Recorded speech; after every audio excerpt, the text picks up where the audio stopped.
ప్రవక్త ముహమ్మద్ సల్లల్లాహు అలైహి వసల్లం వారి యొక్క జీవితంలో చూసినట్లయితే మిస్వాక్ పద్ధతి మనకు కనిపిస్తుంది.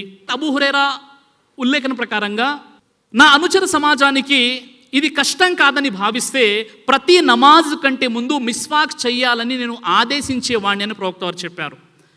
ఈరోజు కూడా అరబ్బుల్లో పెద్ద పెద్ద కోటీశ్వరులు ఉంటారు, జబ్బులు ఒక చిన్న మిస్వాక్ పుల్ల ఉంటుంది. ఎంతోమంది నమాజీలు, చాలామంది జమాత్ వ్యక్తులు మిస్వాక్ చేస్తూ ఉంటారు.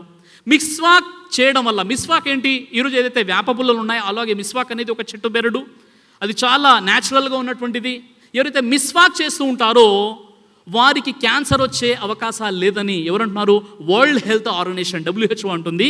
మిస్వాక్ ఎవరైతే చేస్తారో వారికి క్యాన్సర్ వచ్చే అవకాశం చాలా తక్కువ, వారి నోరు చాలా శుభ్రంగా ఉంటుంది, ఐ సైట్ అనేది తగ్గిపోతుంది, కళ్ళలో ఉన్నటువంటి బలహీనత తగ్గిపోతుంది, అలాగే వారి నోరు చాలా శుభ్రంగా ఉంటుంది, నోట్లో బ్యాక్టీరియా అనేది చేరదు, అదేవిధంగా వారికి జ్ఞాపక శక్తి పెరుగుతుంది, వారి యొక్క దంతాలు చాలా దృఢంగా ఉంటాయని ఈరోజు తెలియజేయడం జరిగింది. కానీ ఈరోజు మిస్వాక్ అనేటువంటి పద్ధతిని పూర్తిగా మనం వదిలేస్తాం.